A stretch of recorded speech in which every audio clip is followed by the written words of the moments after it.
বন্ধুরা, আমাদের দেশেও কিন্তু লাগাতার বা প্রতি বছর জঙ্গি ফ্যাক্টরি, জঙ্গি বা শুয়োর ফ্যাক্টরি শুয়োরদের আক্রমণ হয়।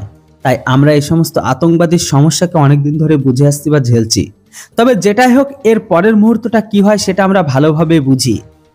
এই মুহূর্তে পাকিস্তানের সার্জিক্যাল স্ট্রাইক করেছে ইরান, যেটা আপনারাও জানেন। এর পাল্টা রিটালিয়েটও দিয়েছে পাকিস্তান ইরানে।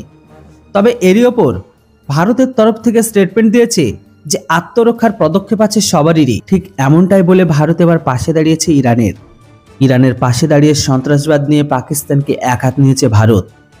পাক অধিকৃত কাশ্মীরের জঙ্গি ঘাঁটিগুলোতে সার্জিক্যাল স্ট্রাইক চালিয়েছিল ভারত। 2016 সালে উরি হামলার পর ভারতের সেনার পাল্টা মার আজও ভুলতে পারেনি পাকিস্তান।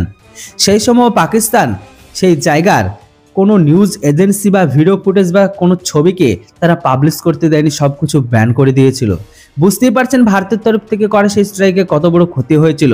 এক্স্যাক্টলি সেম সিনারি তৈরি হয় ইরানেরও তরফে। ইরান যখন আজ থেকে 2 দিন আগে পাকিস্তানের ঘরের ভেতরে হামলা চালায়, তারপরে ড্যামেজ এতটাই বেশি হয় যে পাকিস্তান ভয়ে সেখানে না কোনো নিউজ এজেন্সিকে, না কোনো ভিডিও ফুটেজ, না কোনো ইমেজকে, আর পাকিস্তান সেগুলি না কখনো কাউকে তুলতে দিয়েছে, আর না কাউকে সেখানে পৌঁছাতে দিয়েছে, না ওগুলো পাবলিশ করতে দিয়েছে।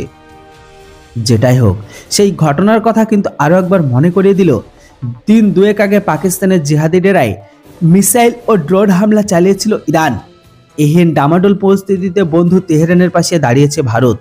অনেক সময় আত্মরক্ষায় এহেন পদক্ষেপ করে রাষ্ট্রগুলো, এটা আমরা ভালোভাবে বুঝি।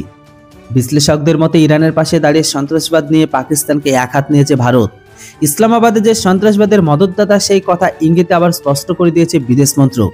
বুধবার ইরানের ড্রোন হামলা প্রসঙ্গে মন্ত্রকের মুখপাত্র রণধীর জয়সওয়াল জানিয়েছে যে এটা পাকিস্তান ও ইরানের একান্তই অন্তর্নিহিত বিষয়।